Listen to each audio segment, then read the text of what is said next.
Hi everyone, welcome to the Ashley Barlow Company podcast. I'm Ashley Barlow, your host. If you are a parent, a teacher, or someone who works at a school, or you're a community member, a volunteer, or a staff member at an organization that supports people with special education plans, a coach, a tutor, or even a grandparent, you're in the right place.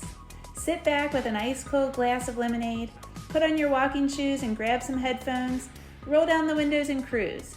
Ready, set, go. Educate, advocate, collaborate. Welcome back to another episode of Special Education Advocacy with Ashley Barlow. I'm Ashley Barlow, and I am so happy you're here.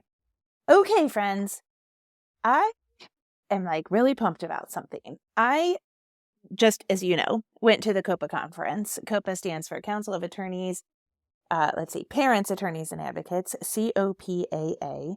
And it is an organization that specializes in advocating for children with disabilities in school, specifically supporting parents, attorneys, and advocates. And the annual conference, if you have never been, is just absolutely incredible. And I cannot advise you any more strongly that you consider attending the COPAA conference. It's just a highlight for me.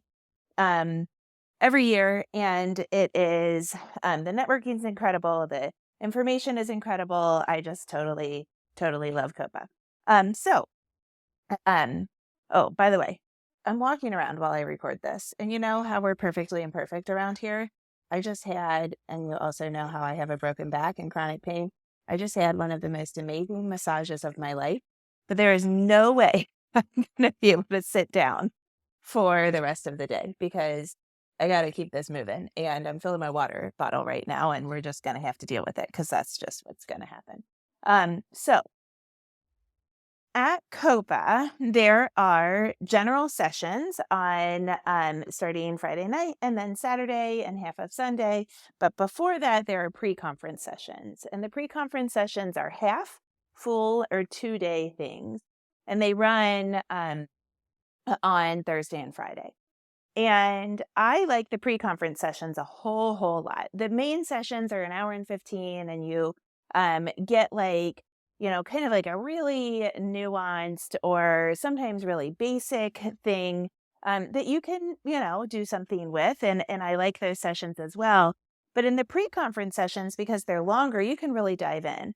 And a lot of them are either really practical, where you get to role play and run ideas off of other people, or they are more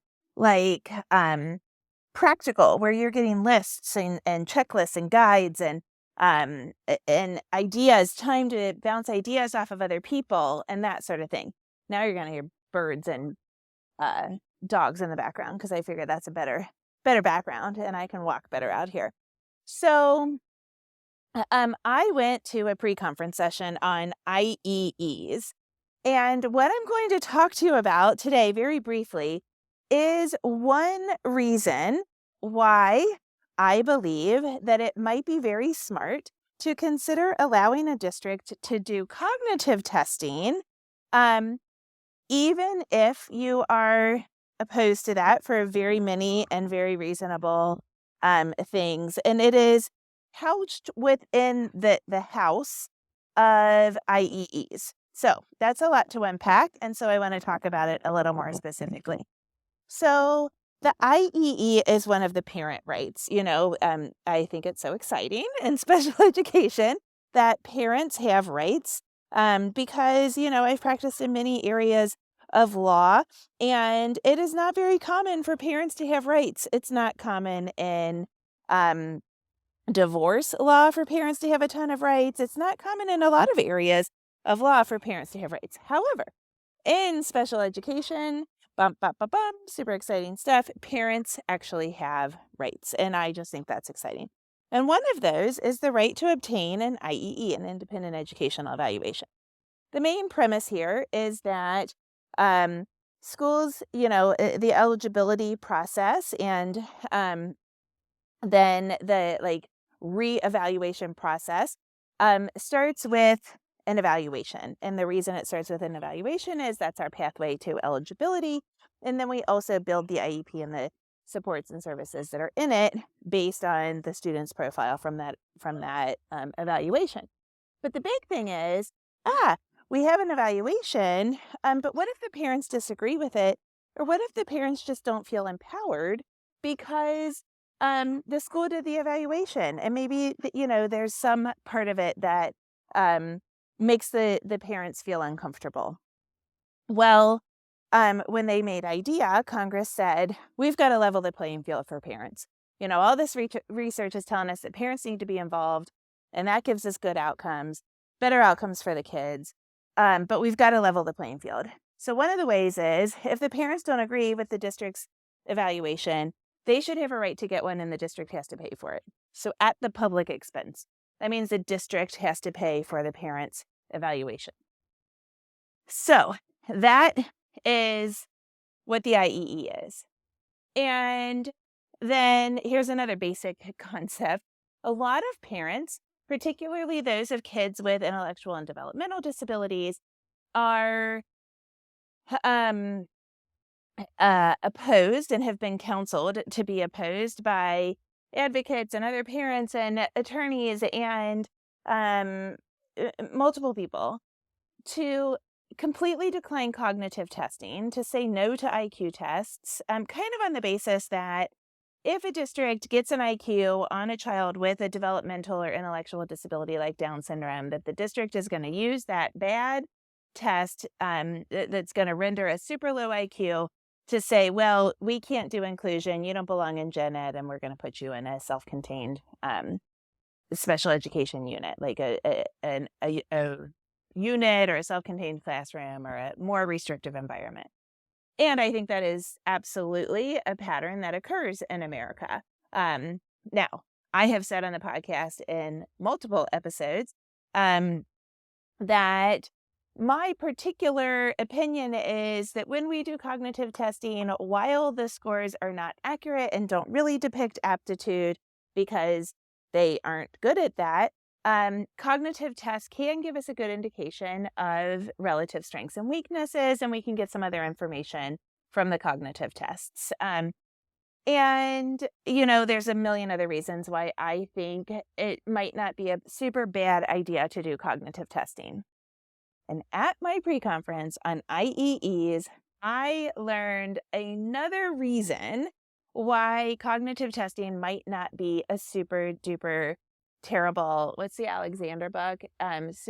Alexander and the Terrible, No Good, Very Bad Day. It seems like there's more. Horrible, terrible, no good, very bad day. So cognitive tests are not always horrible, terrible, no good, and very bad. And here is, generally speaking, what we learned. So humongous epiphany, and I can't believe I haven't said this yet. This pre-conference was presented by Melissa Waugh, who is an attorney at the Belkowitz firm in Virginia, and she is incredible. And I promise you that I will have her on the podcast. I told her before after I told you guys in Instagram stories that I was going to, that she was going to come on the podcast, and I didn't even ask. I was like, hey, listen, you're coming on my podcast, and we're going to talk about this and many other things within IEEs. And she was like, oh, okay. And I was like, see, I knew I didn't have to ask you. So I promise that we will tease this out with her in a future episode. But this was so good, I wanted you guys to know. So the big aha here is that Melissa looked at a bunch of case law. She's like the most thorough person I know. And in doing that, she discovered that the IEE process applies to the entire evaluation process, and the evaluation is way bigger than just like speech or OT or ed psych. If you get any kind of evaluation, that is going to trigger an IEE for the entire evaluation process.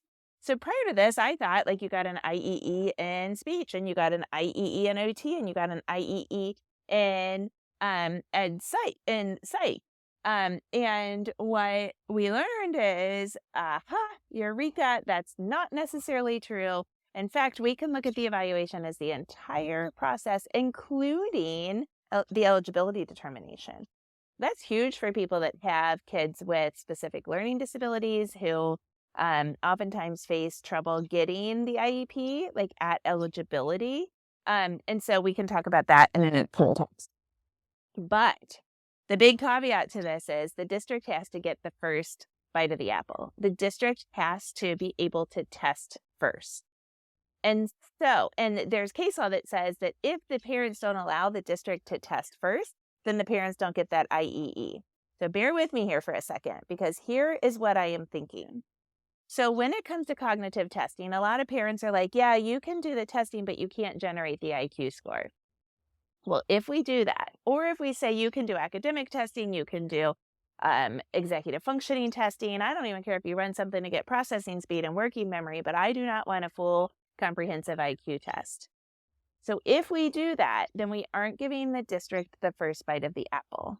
However, if we do allow the district to get the first bite of the apple, and then we disagree with it, and thereby get the IEE, then we can get our own expert, our own psychologist, to either run an IQ test or to say, I didn't run an IQ test because of these reasons, and to evaluate the child and to get an independent idea as to the child's cognitive functioning and, resources, supports, and services that should be made available to the child, and the district has to pay for it.